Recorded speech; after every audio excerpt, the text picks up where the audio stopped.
Hi everyone and welcome back to my channel. This is part 2 of a video I did a couple of months ago, and it's diving a little bit deeper on upgrading from a 3600 to a 5900X with it being paired with a 6700 XT. I did receive a lot of comments on my last video, and I used that to expand on the performance benchmarks comparing the 3600 to my 5900X. I also reran all the tests at 1080p, but also added 1440p and 4K. My system, as you can see on the screen, has 32 gigabytes of DDR4 ADATA 3600 RAM. It's got an MSI B550 Tomahawk, 1 terabyte Gen 4 Western Digital Black M.2 NVMe drive, and a 6700 XT. All I did is I ran everything under the 5900X and then swapped it out for the 3600. And I make sure that PBO, XMP, and SAM are all enabled. Now, these performances will be similar for all kind of 3000 series CPUs, such as the 3600X and the 3800X, etc. Even though these CPUs are a little bit faster and have more cores than the 3600, the 5000 series AMD CPUs, due to the more advanced architecture, are considerably faster. Now, with that being said, the 5500, the 5600G, and the 5700G have different cores named Cezanne versus Vermeer for the rest of the 5000 series CPUs. And these Cezanne cores also have less cache, which kind of cripple its performance.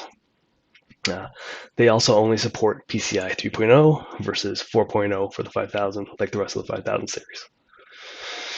Now,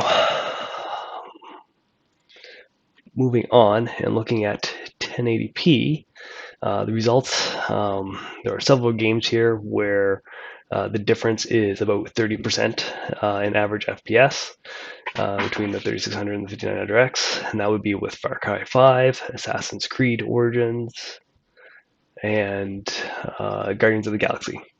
Then there's Breakpoint, Shadow of the Tomb Raider, and Extraction that are in the 15-20% range, and CyberPunk 2077 and Horizon 5, which are more graphically intense games, which have virtually no difference.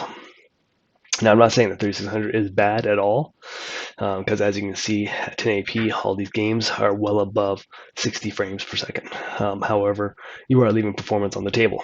On my last video, in the comments, people were arguing that there wasn't a bottleneck with the CPU since it wasn't running at 100%. Well, there actually is. Some games and some scenes require at a given point either a higher single core performance or a higher multi-core performance. And if you're using like MSI Afterburner, you're going to see an average, and at no point will a game be using every core and every thread at 100% utilization. Now, the best way to tell if you have a bottleneck is if your GPU is not running at 98% or higher. If it's not doing that, something is definitely holding you back. And if all the settings are correctly enabled, such as XMP and PBO and SAM, then it's most likely your CPU. Moving on to 1440p, most games have a 5% or lower variance. Again, that's pretty negligible there. The largest variances are in Far Cry 5, Assassin's Creed, and Extraction at about 23%. 23%, 12%, and 16%.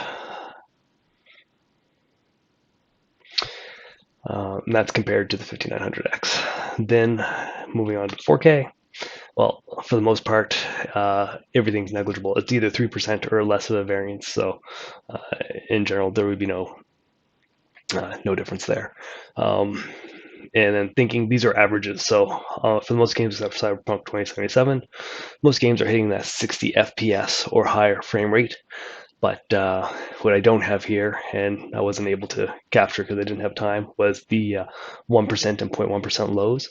That's what's kind of give you a little bit of a problem when gaming at 4K with the 6700 XT, is that some scenes and things like that will have some frame time lag, and you're going to end up below probably 30 FPS. But I'll do that at a later video when I do a bigger deep dive into the 6700 XT.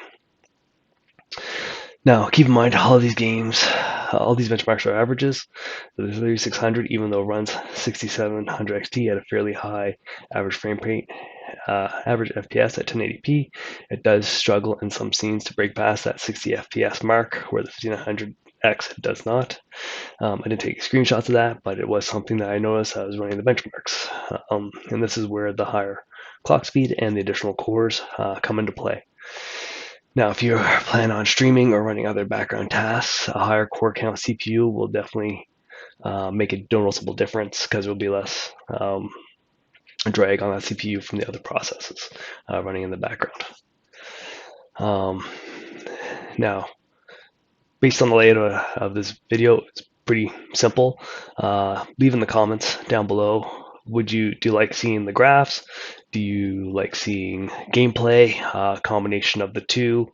How do you like these videos shown to you? And if you have any other comments or questions, please leave it down below. Thanks. Bye.